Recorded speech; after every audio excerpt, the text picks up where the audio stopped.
Hi everyone, I am happy to be presenting my thesis, Tackling VR Sickness, with you all here today. Virtual reality technology has been growing rapidly in recent years, and it's also becoming more prevalent in addressing real-world challenges.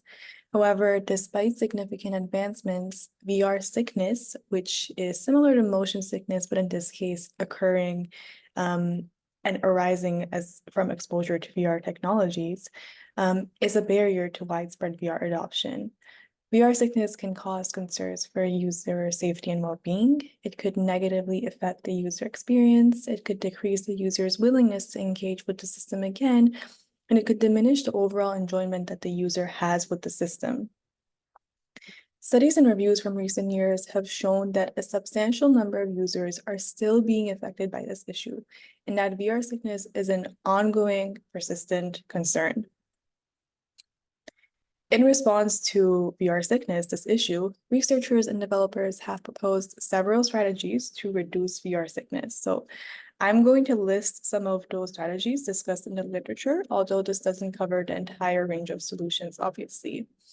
One of these is field of view manipulations, which includes narrowing the user's field of view to diminish the extent of the virtual environment that they see. So that could be done in a static way, reducing that by a static amount, or dynamically changing the field of view based on, for example, user movement, as you can see on the picture on the right side. There are also blurring techniques, which is based on, for example, salience detection, peripheral blurring, or rotational blurring, which, as you can see on the image over here, blurs the entire virtual environment based on the user's rotation and movement in the environment. And then finally, there's a way to provide a stable and natural reference point, such as a metal net, an artificial horizon, or a virtual nose model, such as the one that you can see on the right side in the image. They add this to the user's line of sight. And all of these techniques have shown to reduce VR sickness and improve the user experience that the person has in VR. However, despite these proposed solutions, the current research for mitigating VR sickness suffers from methodological inconsistencies and limitations, which hinders cross-study comparisons, meaning that each study tends to develop their own unique VR stimulus, which makes it challenging to compare findings and evaluate the effectiveness of different VR sickness reduction methods more effectively. So to address this, we proposed a solution. We developed a novel benchmark system informed by prior research, grounded in the design of it is grounded in the existing body of research, as a way to standardize the evaluation of user experience in virtual reality and as a way to promote consistency in the field. So there are two main goals that we had for this system, which I will keep referring to for the rest of this presentation. Goal one was that we wanted to efficiently, rapidly, controllably induce VR sickness and make sure that the recovery afterwards is quick, it's manageable, and it's short term. And then with this first goal, we come to our second goal. With this system, we wanted to make sure that we are able to evaluate different VR sickness mitigation techniques and potential contributing factors, which all of this or these two together align with our main goal of creating a more standardized way to compare, refine, evaluate these different mitigation techniques. So our benchmark system consists of two small and large environments, as you can see over here. They're similar in design, but they have some differences. The most obvious one being that the large environment is essentially a scaled up version of the smaller environment. As you can see on the top two images, both of the environments have a figure 8 track from a top-down view, as you can see, characterized by its symmetrical design. And on the bottom two images, that you can see that there are some roller coaster like tracks added on the figure 8, which first of all add an exciting element to the experience, but also, as you can see over here, they have different heights. So the large environment's maximum roller coaster height is much higher than the maximum height that the small environment's roller coaster goes over here. So before I explain more about the environments, I'll just show you what they look like when participants move through these two environments. So Yeah, as you can see over here, just looking at the videos, you can see how participants continuously loop through the figure 8 in this constrained space on and on. On the right side, I'll slowly talk about the theoretical foundation behind every element of these two environments. So first of all, you may have noticed this or thought about this, but participants move passively through the predetermined figure 8 roller coaster-like tracks with no control over their movements. So in real life, they're just standing still while passively moving through the tracks. Secondly, similar to a real roller coaster, dynamic speed changes are introduced in the environment. So if you see from these two plots over here, the red part is where participants are at their maximum velocity, and that is when they are at the lowest point of the roller coaster. You can also see that in the videos. And then conversely, the blue points, which is at the lowest velocity, they reach the top part of their respective roller coaster. And then also you might have noticed that the large environment's maximum speed or acceleration and deceleration is much faster compared to the small environment. There are also yaw velocity oscillations introduced in the environment, which just means that as participants move, the rate of the yaw velocity makes the virtual scene rotate around them very naturally, alternating between left and right turns, making it just seem more natural to move in the trajectory. There's also strong optic flow introduced in the environment, primarily in a forward and horizontal direction, as you can see from the bright dense snowflakes, the red lanterns, the neon bars, buildings, trees, and so on. So all of these different elements that I've introduced so far have been shown in previous studies to induce motion sickness or VR sickness in some way, and that's why we introduced them in our environments. You might have also noticed that there's an interface that keeps showing up in the environment, and that is the VR sickness rating interface, a real-time percentage-based scale adjusted from the fast motion sickness scale, which is a validated tool for assessing VR sickness. So we added this interface to our two environments as a way to give the users a chance to subjectively report their feelings of VR sickness. So if they have a VR controller, by pressing the buttons A and B up and down, they could increase or decrease their score by steps of 5%. So as a researcher, this gives us a chance to assess the VR sickness time course of each participant during exposure to the environments. So we conducted 2 research studies as a way to explore and validate our benchmark's effectiveness in its alignment with the 2 main goals. Our first research study, well, first I'll provide a brief outline and the key elements of each study, and then I'll discuss them separately.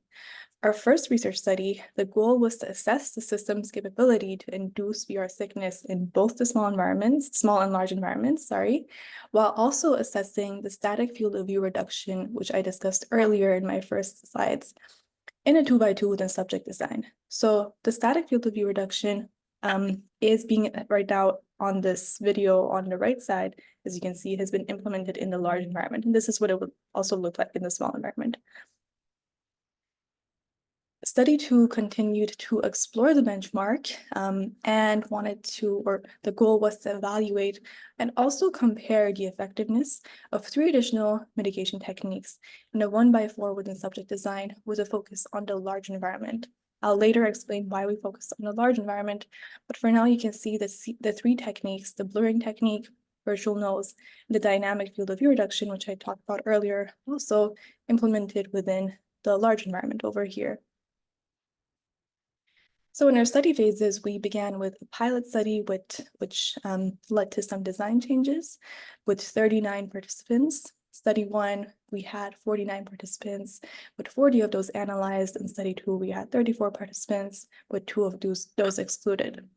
The procedure in both studies is very similar. I'm not going to go over the entire procedure over here, but I really want to highlight over here is the purple part. So for each trial, what happened is that when participants step through the environment, they were standing in the middle of the figure 8 track, and whenever they felt ready, they could start the movement. And then while they were moving, they kept increasing and decreasing their score with the VR controller, just as I showed you, with that interface keep showing up and showing them the score. So there are 2 cases where the movement stopped. Either if participants reached a score of 50%, for example, if you can see on the left side over here, the participant reached a score of 50% and then the movement stopped, and then they recovered and went back down to 0. They continued to rate their sickness until they recovered fully. Or if they stayed at a level lower than 50%, as you can see over here on the right side, for example, this person stayed at the 10% for roughly 2 minutes. That to me indicated that they're probably not going to get more sick than that. So I stopped the movement and then they recovered again. So the procedure for both the studies, very similar. There are some minor questionnaire differences, but overall it's the same. And the maximum study duration was 90 minutes. Study 1 research questions are, first of all, how does the environment size influence VR sickness induction? So that is, what is the potential of each of the two environments in inducing different levels of VR sickness? Research question 2, how does the static field of view reduction technique influence the experienced VR sickness as well as presence? And how do these effects vary with the environment size? So the reason why we're testing out this one additional mitigation technique is to make sure that it works, that it reduces sickness. And that's important because we want to ensure that the benchmark is compatible with established mitigation technique to affirm its credibility. So it not only induces sickness, but also works in reducing sickness in an established mitigation technique case. And then research question 3 asks about what is the progression time course of VR sickness? So how rapidly does VR sickness escalate to its peak intensity? How long is the recovery period? And how does this affect the VR sickness in the next trials, suggesting potential carryover effects, which is an important aspect of our benchmark as we want to ensure short-term manageable symptoms and also make sure that all of that happens quickly. So our post-trial and post-study questionnaires showed that, first of all, if you look at this plot over here, this is the SSQ total measure. The red is the small environment, the black is the large environment. So it showed that the small environment resulted in significantly higher scores compared to the large environment. And this could be seen in all the other post-trial questionnaire measures, except for the last one, which is the sensation of presence. This same trend was also seen in the post-study questionnaire, although I don't have the plots over here. But again, the small environment resulted in higher scores, although in that case, none of them reached significance. If we look at the baseline condition compared to the field of view condition in both the questionnaires across both the measures, we saw that there was a significant decrease in scores with the static field of view reduction. And the interaction between the two variables showed that there was no significant interaction between the two of them in any of the measures. We were interested in the temporal VR sickness dynamics, as I also talked about earlier. So we wanted to make sure that participants get sick quickly. So that is defined by the onset time. And we look at that by looking into the time spent in movement until one of the two cessation criteria was met. And across all 4 trials, that average was relatively quick, about 3.7 minutes. And now we want to make sure that, okay, the onset is quick. Can they recover quickly from that? So we looked into the recovery times from their peak VR sickness score to 0%, and we saw that the average was 2.9 minutes, again, seeming relatively quick. Although I have to note that the recovery time data was only recorded for 75% of the trials, so it should be interpreted with caution. We were interested in the order effects.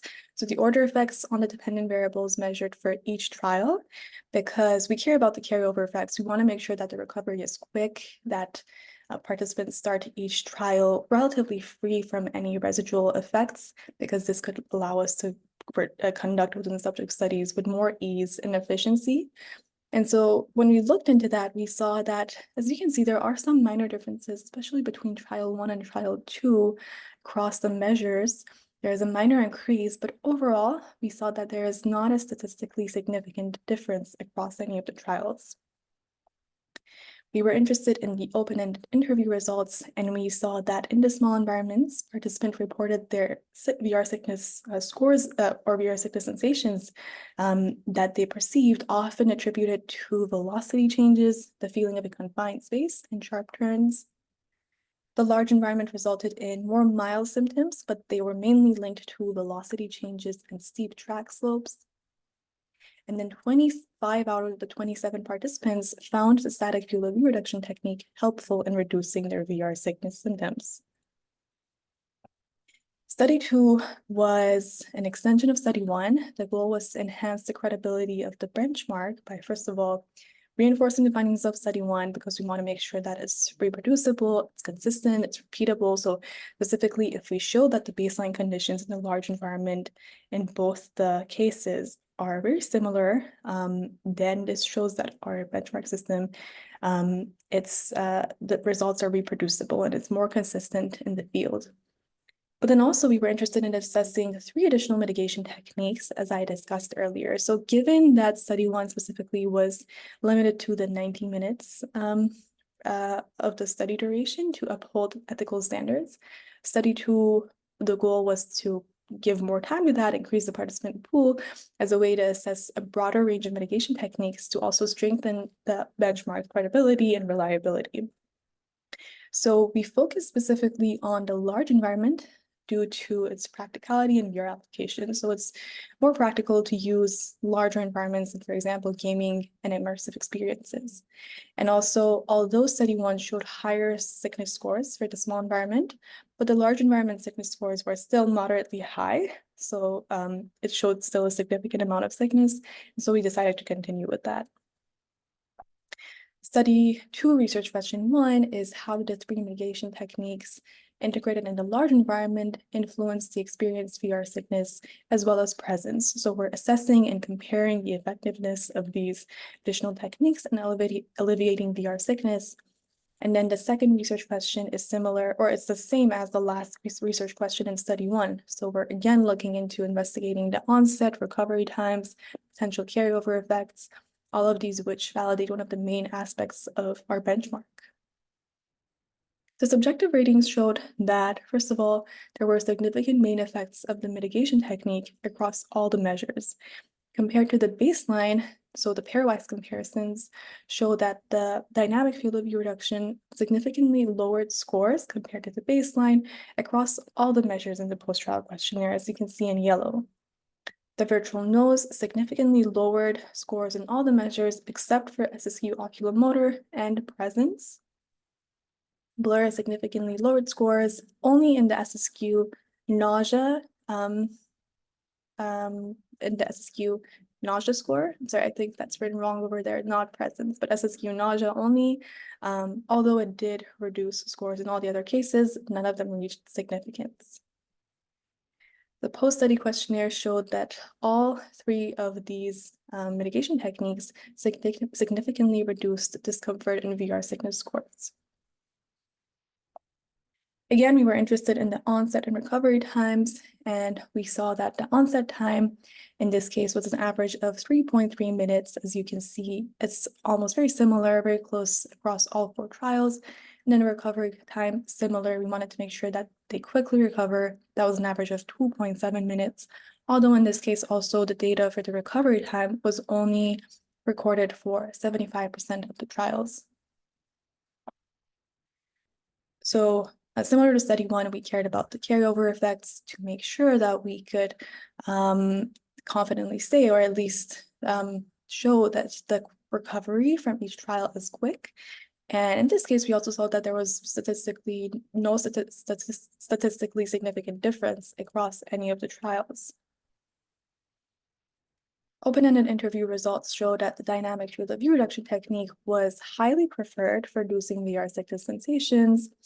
The virtual nose received more mixed reactions, as some found it to be helpful, others experienced increased VR sickness with it. Blur technique was similar, mixed reactions. It was effective for some, but led to increased discomfort for others.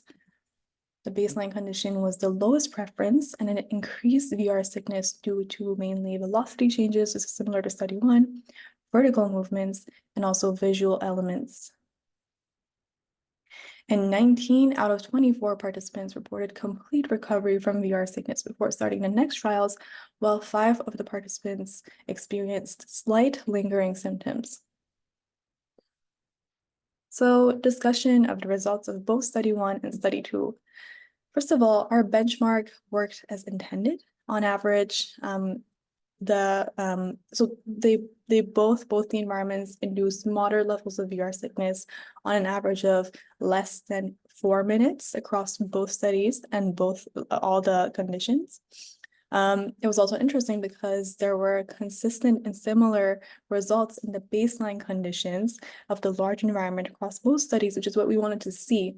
And this ensures the reproducibility of our system. Second, the success of our benchmark can be mainly linked to its foundational design principles. And this is mainly due to the participant interviews linking their increased VR sickness scores to the specific design elements that we introduce in our environment to induce sickness. And then the recovery period was brief, on average less than 3 minutes overall, and there were minimal carryover effects. We saw that in interviews, participants reported full or almost full recovery before starting the next trials. So all of these three together align with our first goal of our benchmark. So that was, to remind you all, that was to make sure that VR sickness is induced efficiently and in a controlled and consistent manner, to make sure that it's of a temporary nature and it's manageable. So the sickness induced, it's manageable, and the recovery times are rapid. And then second of all, we saw that the dynamic field of view reduction was the most helpful technique, followed by static field of view reduction and the virtual nose. And then finally, the blur technique was the least helpful technique, although all of them, as you can see, to some degree, reduced VR sickness sensations compared to the baseline. This again aligns with our second goal, and this also marks the first time that these techniques have been compared to one another in a standardized setting. So going over our conclusion, we developed a novel VR sickness benchmark system, and we suggest that, first of all, our benchmark is able to facilitate more effective within subject studies with ease. So this removes the need for participants to attend separate sessions separately for each condition. This will reduce the overall time, cost, and effort, so on, as a way to enhance the overall efficiency of the research process for both the researchers and developers, and also the participants. We also showed that our benchmark system is capable of assessing, refining, or comparing different mitigation techniques, and hopefully it will continue to do this in the future, but also different user experience aspects. So in our study, we looked into specifically presence and frustration as additional user experience aspects, but we suggest that this could also be further broadened into other cases. All of these can be done under consistent conditions. We also can show, like, hopefully in the future, our benchmark can serve as an agile tool for VR content development, as a way to test different designs and prototypes more rapidly across different labs, countries, and so on. Overall, this will make VR sickness assessment more standardized. There were some limitations to our study. First of all, the demographic was mainly young adults from university who were students, which might not represent a broader population. There was an imbalance in participant biological sex distribution. Due to the repetitive nature of the stimulus, there might have been participant fatigue or adaptation. And then finally, as you might have remembered, there was a constrained scope of data collection for the recovery times from peak VR sickness, which resulted in incomplete data sets in both the studies. In the future, first of all, we hope that our findings encourages researchers to further validate and continue to use our benchmark system to establish it as a foundational tool for expanding VR sickness. So we hope that they use it to test out new techniques, maybe refine the existing ones. This will ultimately pave the way of creating a database for identifying the most efficient, effective strategies for their specific VR applications.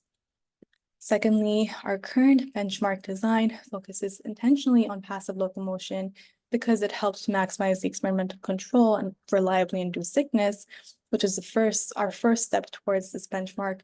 But in the future, we hope to hopefully expand the benchmark to also support active locomotion as a way to maybe test out new locomotion techniques, which will eventually further the field's advancement. And then finally, we had some body sway data in our study, which I did not talk about in this presentation, but hopefully in the future we could analyze those data as a way to gain further insights into VR sickness.